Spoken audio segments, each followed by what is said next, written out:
E aí, pronto para mais uma aula? Já estamos bem no finalzinho da termodinâmica. Essa parte final cai bastante no Enem. Vamos lá? Vem comigo.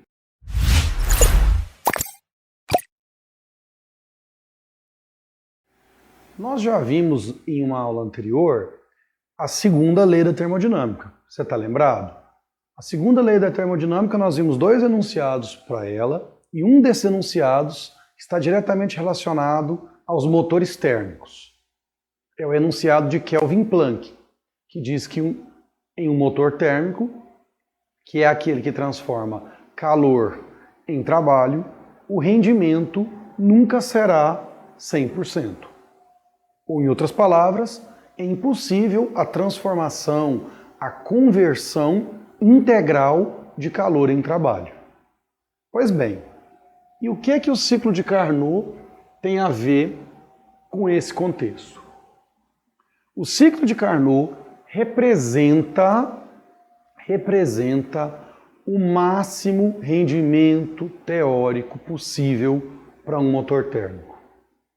Então, antes de falar do ciclo de Carnot propriamente, eu já vou te alertando para o modelo de questão que mais cai. Ele propõe uma situação, por exemplo, o engenheiro fala que produziu um motor térmico com um rendimento de tanto. Isso é possível ou não é possível? E aí o que você vai ter que fazer? Você vai ter que calcular o rendimento do ciclo de Carnot para as condições nas quais vai estar o motor desse engenheiro, suposto engenheiro, e vai ter que comparar o rendimento do motor que o engenheiro propôs com o rendimento do Carnot nessas condições. Se o rendimento do motor térmico proposto pelo engenheiro for maior do que o rendimento de Carnot, isso significa que essa máquina é impossível de ser realizada, de ser construída. Ou seja, ultrapassar o rendimento do ciclo de Carnot, que nós vamos ver como é que se calcula daqui a pouco, é o mesmo que violar a segunda lei da termodinâmica. Então, importância do ciclo de Carnot: rendimento máximo teórico. Não se esqueça disso. Vamos continuar? Agora, como é o ciclo de Carnot?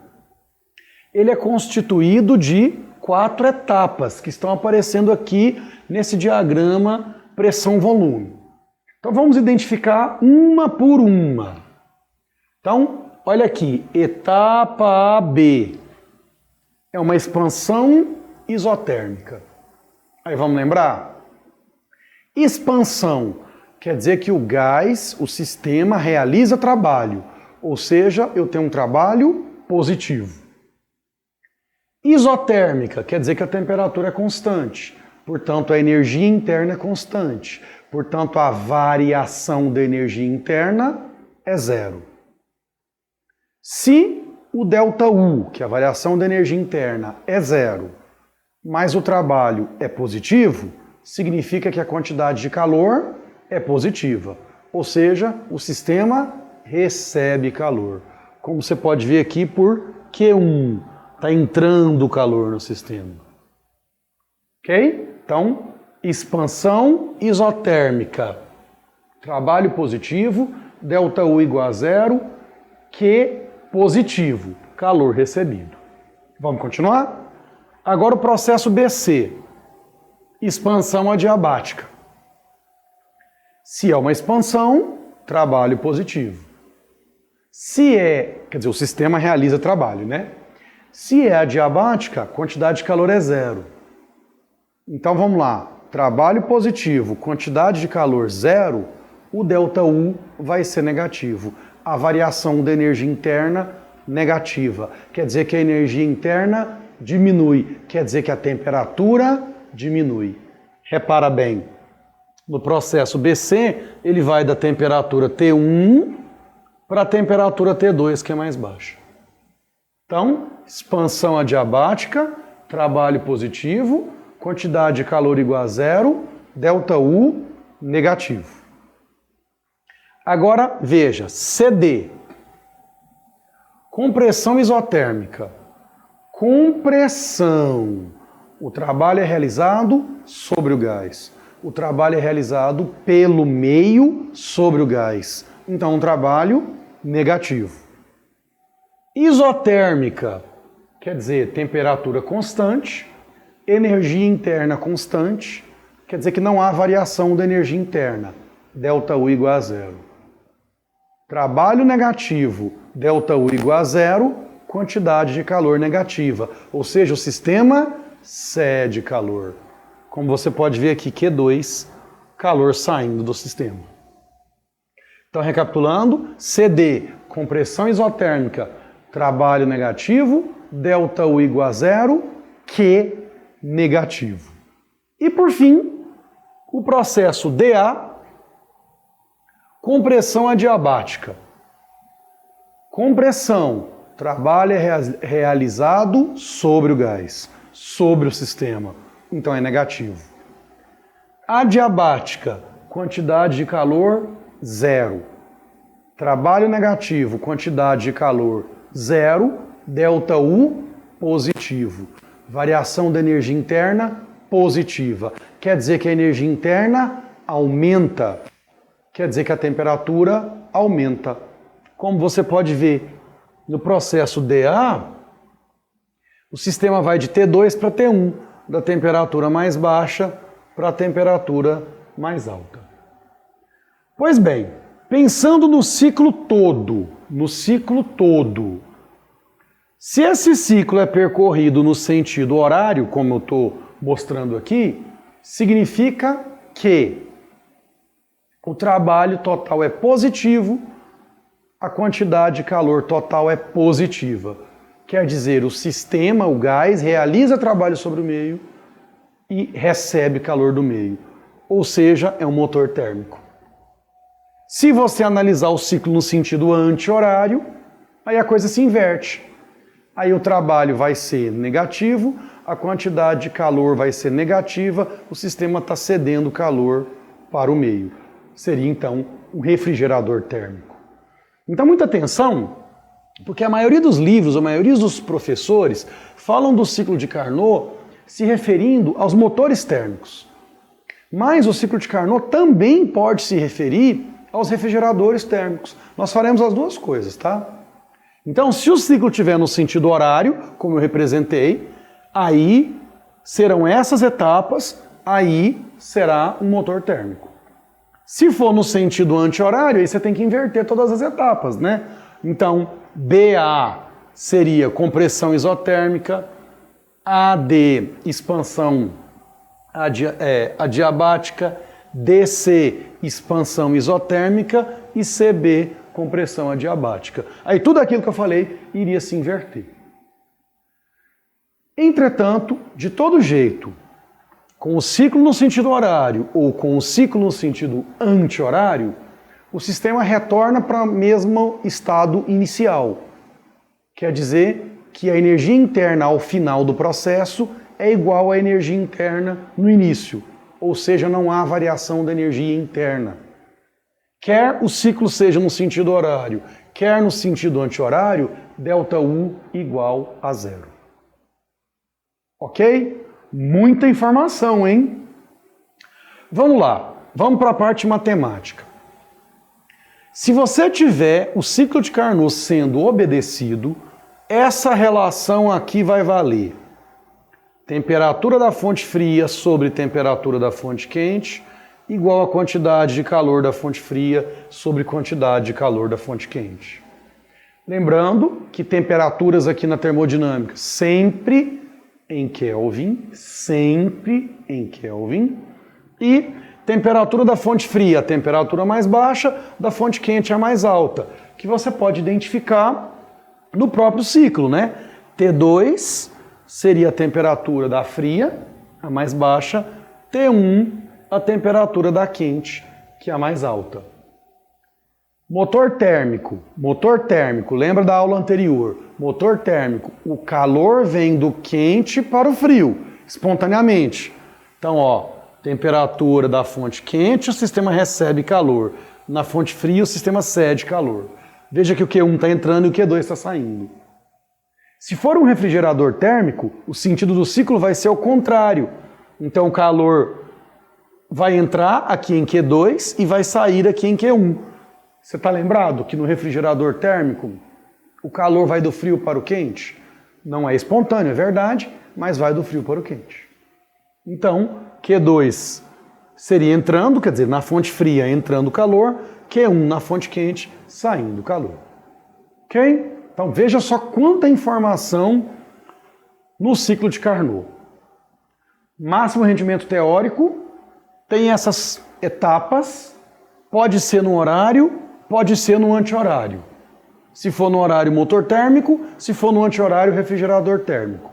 Então, motor térmico de Carnot, refrigerador térmico de Carnot. Ufa, né? E agora? E a parte matemática? Essa expressão vai valer tanto no sentido horário quanto no anti-horário, quer dizer, tanto no motor térmico quanto no refrigerador térmico, e aí nós vamos tirar as consequências dela. Se a gente pensa no rendimento, você está lembrado lá da aula anterior que o rendimento de um motor térmico pode ser expresso por 1 menos quantidade de calor da fria sobre quantidade de calor da quente. Rendimento igual a 1 menos Q da fria sobre Q da quente. Pois bem, se o motor térmico obedecer ao ciclo de Carnot, Q da fria sobre Q da quente pode ser substituído por T da fria sobre T da quente. Então, rendimento de um motor térmico de Carnot, 1 menos temperatura da fonte fria sobre temperatura da fonte quente. O que significa que o rendimento de um motor térmico que obedeça ao ciclo de Carnot depende apenas das temperaturas. Não depende de quem é o fluido que está circulando ali, quem é o gás que está sendo utilizado. Mas é importante destacar que o ciclo de Carnot é teórico. Ele é um parâmetro teórico. Ok? Então, muita informação, faça seus resumos aí, para depois você não se confundir. Vamos continuar? O que é que o ciclo de Carnot tem a ver com a segunda lei da termodinâmica? Eu falei no início da aula, mas não expliquei direito. Então vamos entender isso melhor. Suponha que a temperatura da fonte fria fosse 0 Kelvin. Joga 0 na temperatura da fonte fria. 0 sobre qualquer coisa não dá 0? Então o rendimento ficaria 1 menos 0, ou seja, o rendimento seria igual a 1. Em outras palavras, o rendimento seria 100%. Mas e a segunda lei da termodinâmica? Isso contrariaria a segunda lei da termodinâmica. Então, eu posso dizer que, pela segunda lei da termodinâmica, eu concluo que a temperatura nunca pode chegar ao 0 Kelvin, ao zero absoluto. Então, uma consequência da segunda lei da termodinâmica é que o 0 Kelvin, o zero absoluto, é inatingível, é inalcançável. Você entendeu por quê? Se o zero absoluto fosse possível de ser alcançado, um motor térmico de Carnot teria um rendimento de 100%. Mas se o motor térmico chegar a um rendimento de 100%, ele converte calor em trabalho integralmente. A segunda lei da termodinâmica nos mostra que isso é impossível. Então posso dizer, mais uma vez, consequência da segunda lei da termodinâmica é que o zero absoluto, o 0 Kelvin, é inatingível. Ok? Muito bem. Mas aqui eu estou pensando, né, no rendimento de um motor térmico que obedeça ao ciclo de Carnot. Mas e o refrigerador térmico, que a gente também viu na aula passada? Ele pode obedecer ao ciclo de Carnot. Então vamos fazer umas continhas aqui. Você se lembra da eficiência de um refrigerador térmico? A quantidade de calor que ele extrai da fonte fria sobre o trabalho realizado pelo seu compressor. Muito bem. O trabalho é a diferença de calor entre a fonte quente e a fonte fria. Se eu pegar isso daqui e jogar lá, vai ficar que essa eficiência é a quantidade de calor da fonte fria sobre quantidade de calor da fonte quente menos a da fonte fria. Bom, até aqui não tem nada do ciclo de Carnot. Até aqui é a eficiência de qualquer refrigerador térmico. Mas e o que o Carnot tem a ver com isso? Pensa comigo. Se o meu refrigerador térmico obedecer ao ciclo de Carnot, eu terei que temperatura da fria sobre quantidade de calor da fria será a temperatura da quente sobre quantidade de calor da quente. Ou seja, essa razão entre temperatura e quantidade de calor, ela será uma razão constante. Vou chamar essa constante de K. Então, no lugar de Q da fria, eu posso pôr K vezes T da fria. No lugar de Q da quente, eu posso pôr K vezes T da quente. Se eu coloco K nos três termos, eu não posso simplificar?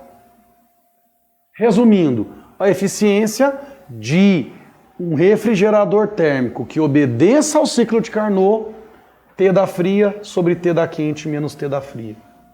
Quer dizer que a eficiência de um refrigerador térmico que obedece ao ciclo de Carnot depende apenas das temperaturas. Então, organiza. Motor térmico, refrigerador térmico. Motor térmico, rendimento.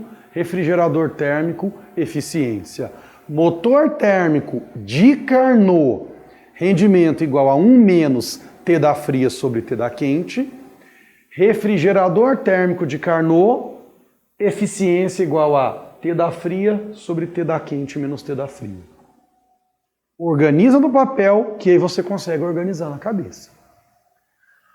Muito, muito, muito bem. E o ciclo de Otto, que é o ciclo dos motores a explosão que a gente usa?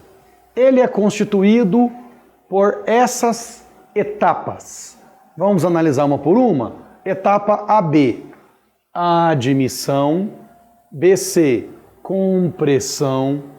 CD, combustão.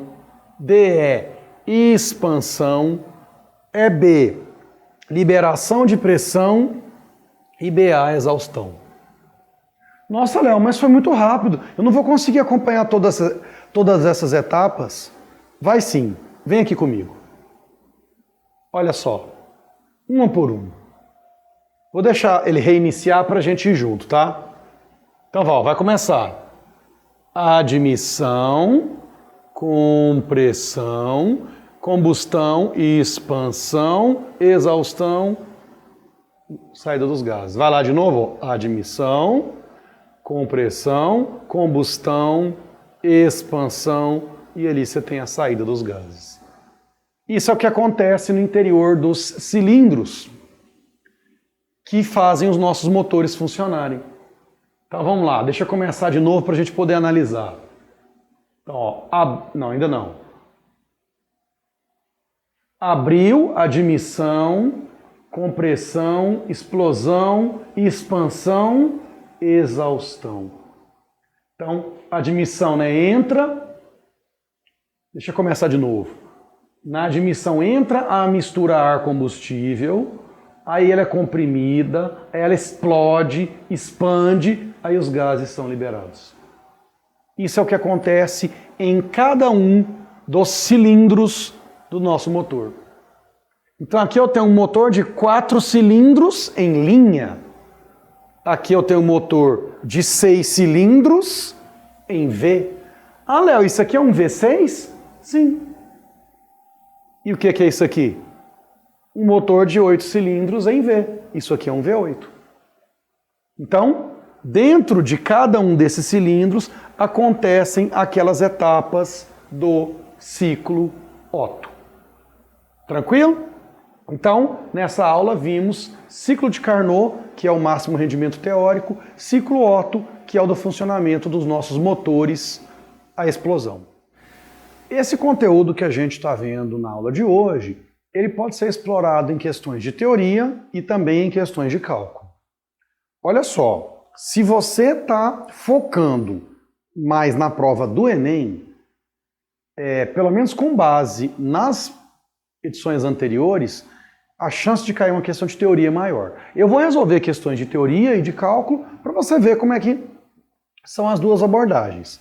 Porém, para o Enem, pelo menos o que já aconteceu anteriormente, foi a abordagem estar mais em cima dos conceitos. Vamos lá? Começando com essa aqui, ó. O ciclo Otto é um ciclo termodinâmico constituído por dois processos adiabáticos e dois processos isovolumétricos, como mostra o gráfico que segue. Vamos dar uma olhada? Então vamos lá, ó. 1, 2, compressão adiabática. 2, 3, nós temos aqui um processo isovolumétrico em que a pressão aumenta, a temperatura aumenta. Quer dizer, um aquecimento isovolumétrico. 3.1, uma expansão adiabática. 3.4, desculpa, uma expansão adiabática.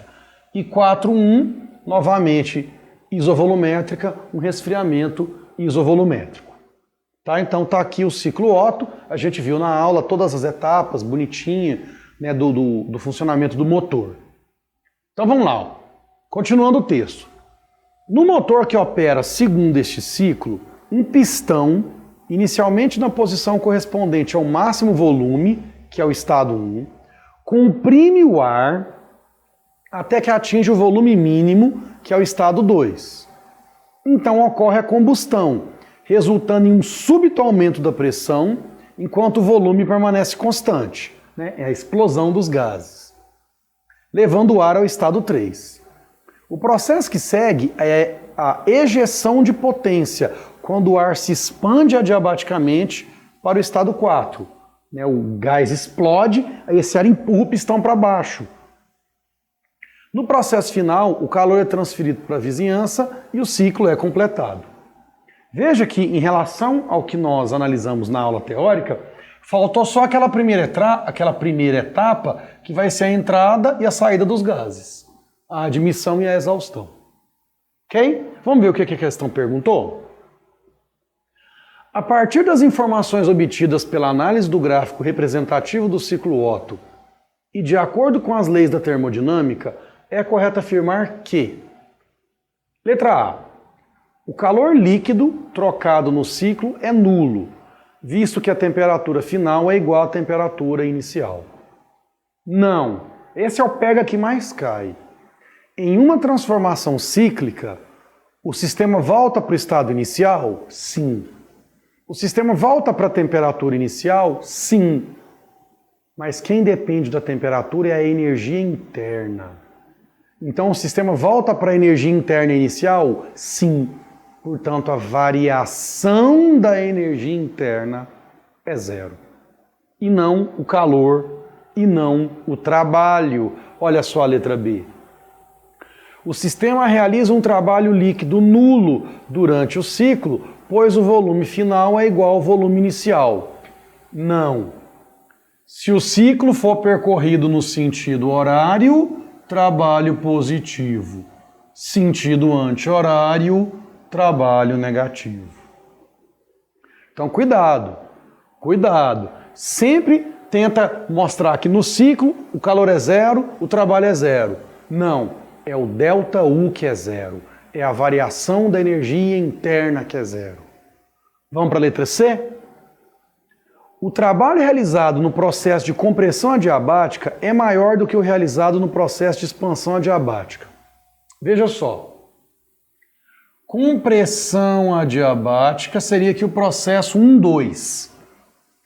O trabalho, já que é o gráfico pressão-volume, seria então a área abaixo da curva 1,2. A expansão adiabática é o processo 3,4. Aí o trabalho seria a área abaixo da curva 3,4.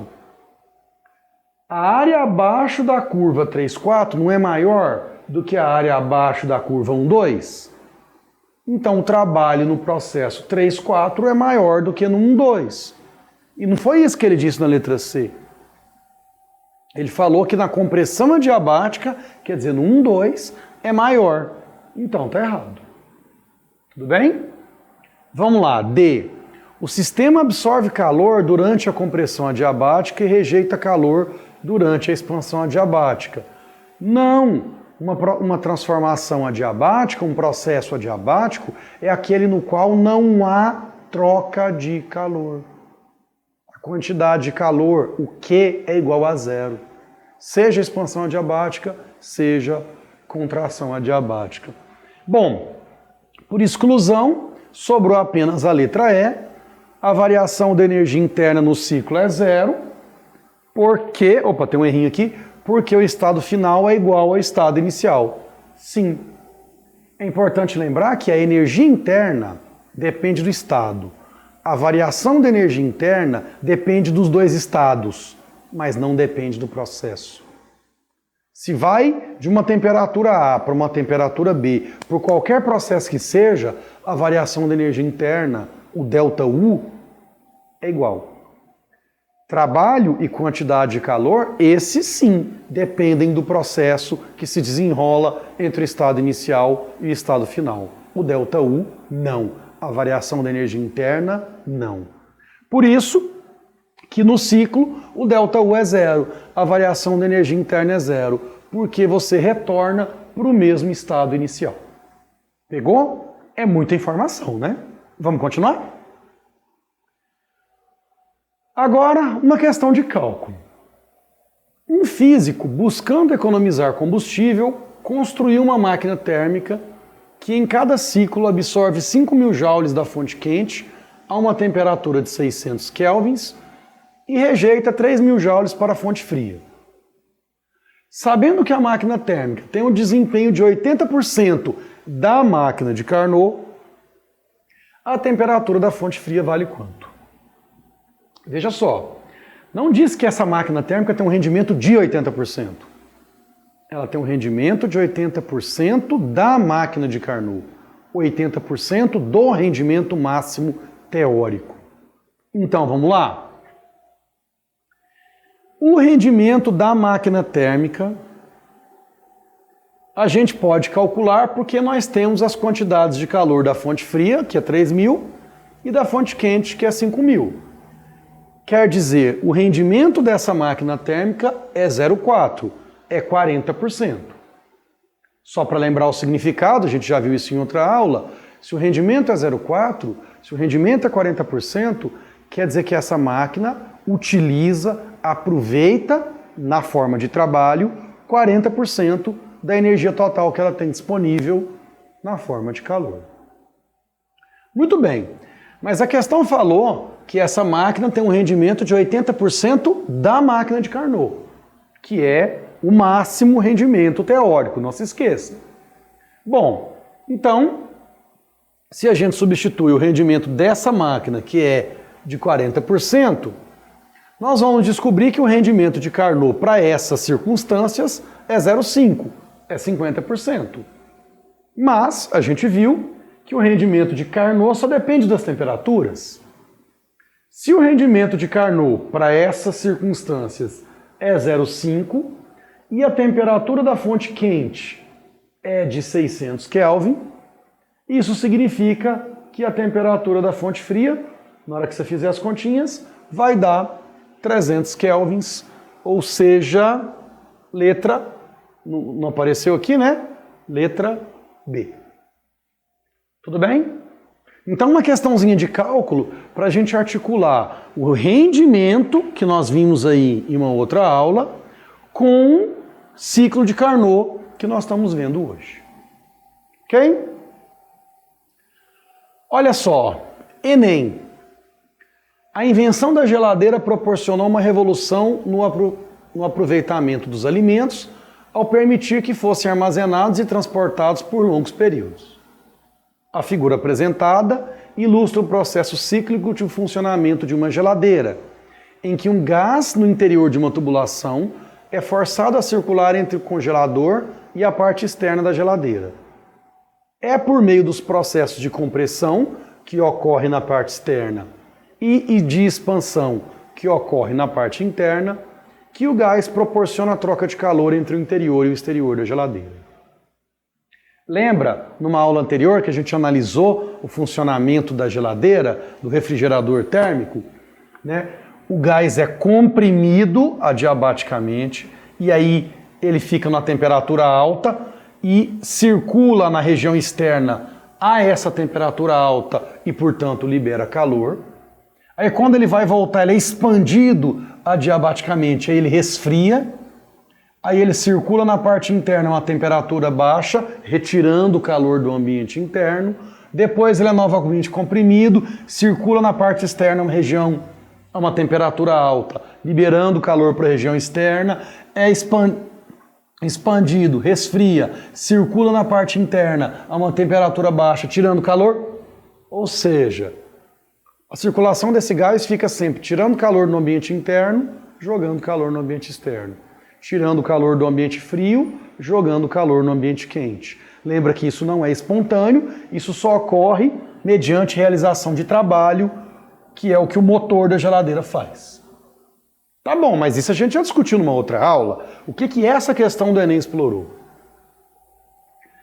Nos processos de transformação de energia envolvidos no funcionamento da geladeira, vamos lá. Letra A. A expansão do gás é um processo que cede a energia necessária ao resfriamento da parte interna da geladeira. B. O calor flui de forma não espontânea da parte mais fria no interior para a mais quente no exterior da geladeira. C. A quantidade de calor cedido ao meio externo é igual ao calor retirado da geladeira. D. A eficiência é tanto maior quanto menos isolado termicamente do ambiente externo for o seu compartimento interno. Ou E. A energia retirada do interior pode ser devolvida à geladeira abrindo-se a sua porta, o que reduz o seu consumo de energia. E aí, com base na nossa última aula, a alternativa correta, letra B. Refrigerador térmico. Calor passa do frio para o quente. Essa passagem do calor do frio para o quente não ocorre espontaneamente. Portanto, para que isso se dê, é necessária a realização de trabalho. Eu queria lembrar o esquema do refrigerador térmico, porque nós vamos fazer uma outra questão daqui a pouco, em que eu tenho isso aplicado ao Carnot. Aguarde. A figura a seguir representa o ciclo de Otto para motores a combustão interna. Nesse tipo de motor, a vela de ignição gera uma faísca que causa a combustão de uma mistura gasosa. Considere que a faísca seja suficientemente rápida, de modo que o movimento do pistão possa ser desprezado. A faísca e a liberação dos gases pelo escapamento ocorrem respectivamente nos pontos. Olha só a questão explorando as etapas do ciclo de Otto. Então vamos lá. OA, admissão. AD, compressão. DC, né, explosão.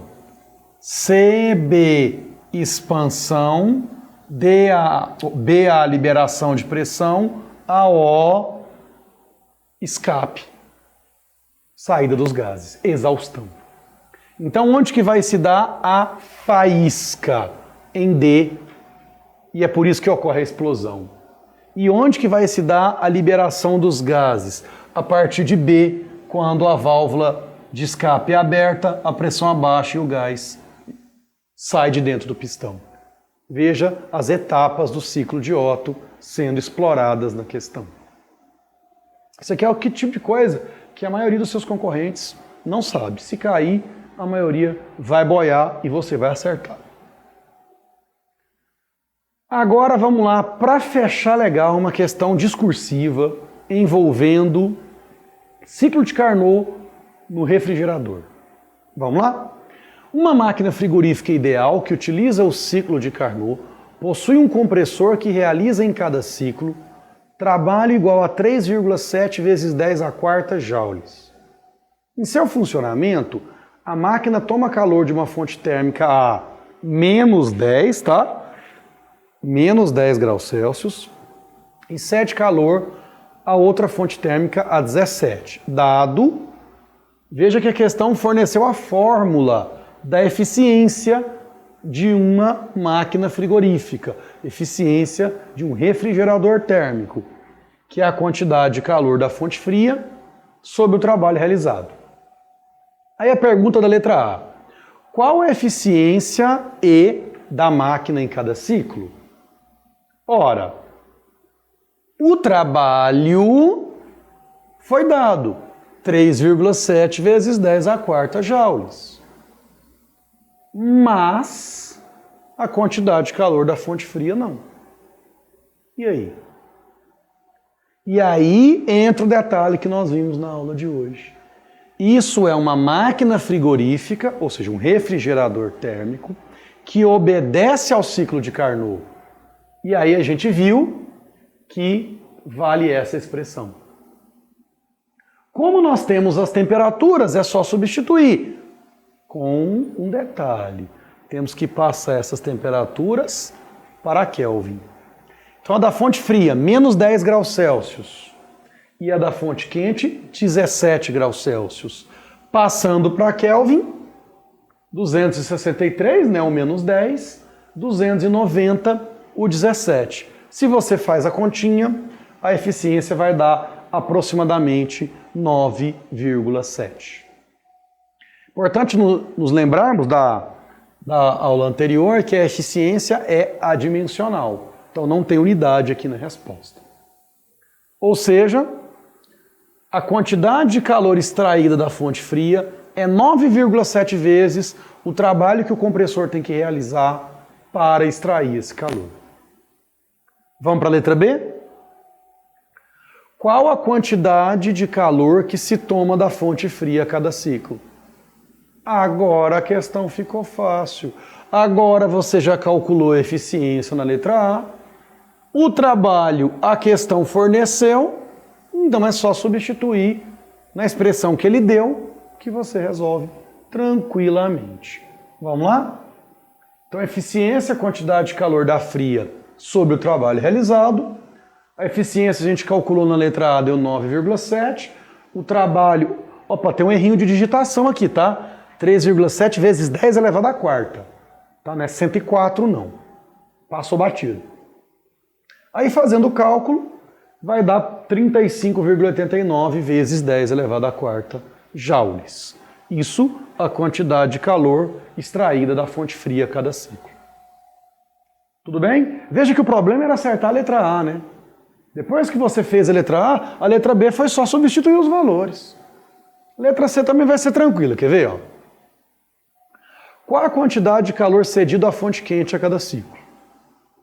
Aí vamos lembrar como é que é o esqueminha do refrigerador térmico que a gente viu na outra aula. Fonte fria, fonte quente. O calor está indo do frio para o quente, não espontaneamente. O calor está indo do frio para o quente porque tem realização de trabalho para forçar esse ciclo. Lembra que o refrigerador não extrai energia na forma de trabalho. Ele introduz energia na forma de trabalho, forçando esse fluxo de calor do frio para o quente, que é não espontâneo. Então, o que vai de calor para o quente é o que foi extraído do frio, mais o trabalho que foi introduzido. Quantidade da quente é a quantidade da fria mais o trabalho. Ora, nós já calculamos a quantidade da fria na letra B e o trabalho a questão nos deu. Então é só substituir. Quantidade da fria, trabalho, você vai ter que a quantidade da quente, 39,59 vezes 10 à quarta joules. Eu esqueci de pôr a unidade aqui, não esqueça. Então, máquinas térmicas, máquinas frigoríficas, ciclo Otto, ciclo de Carnot, você vai arrebentar. Grande abraço, até a próxima aula. Tchau, tchau.